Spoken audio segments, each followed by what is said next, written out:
Hello বন্ধুরা, আমরা এর আগের ভিডিওতে এ এবং এন এর ব্যবহার শিখেছিলাম। আজকের ভিডিওতে আমরা আর্টিকেল দি এর ব্যবহার শিখব। Rule number 1, the girl is reading. আমরা জানি কোনো ব্যক্তি বা বস্তুর পূর্বে দি বসে।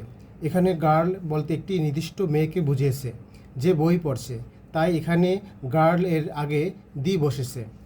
Rule number 2, the cow is a useful animal. এক জাতীয় সকল কিছুকে বোঝাতে সিঙ্গুলার কমন নাউনের পূর্বে দি বসে। এখানে কাউ একটি জাতি বা সিঙ্গুলার কমন নাউন, তাই এখানে কাউয়ের পূর্বে দি বসছে। Rule number 3, the Himalayas are a mountain range in Asia. নদী, সাগর, উপসাগর, পর্বতশ্রেণী, দ্বীপপুঞ্জ, জাহাজ ইত্যাদির পূর্বে দি বসে।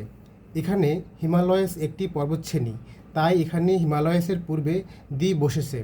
তবে একটি মাত্র পর্বত বা দ্বীপ বোঝালে তার পূর্বে দি বসে না, যেমন Sandwip, Hatiya. Rule number 4, Christian read the Bible. ধর্মগ্রন্থ বা পত্রিকার নামের পূর্বে দি বসে। এখানে বাইবেল একটি ধর্মগ্রন্থ, তাই এখানে বাইবেলের পূর্বে দি বসছে। Rule number 5, the sun shines brightly.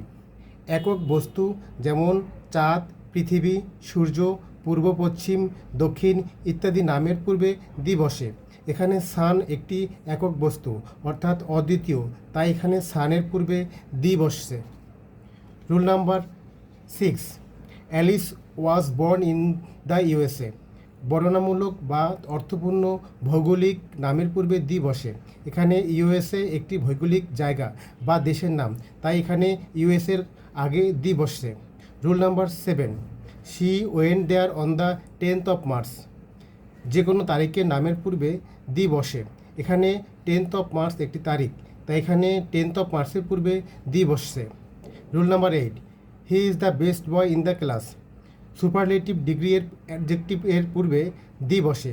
এখানে বেস্ট একটি অ্যাডজেক্টিভ, তাই এখানে বেস্টের আগে দি বসছে। রুল নাম্বার 9, বুরুস is the better of the two boys. দুইয়ের মধ্যে তুলনা বোঝাতে অ্যাডজেক্টিভ এর কম্পারেটিভ ডিগ্রি এর পূর্বে দি বসে। এখানে ব্রুসের সাথে দুটো ছেলের মধ্যে তুলনা করা হয়েছে, তাই এখানে দি বসছে। Thank you for watching, please subscribe.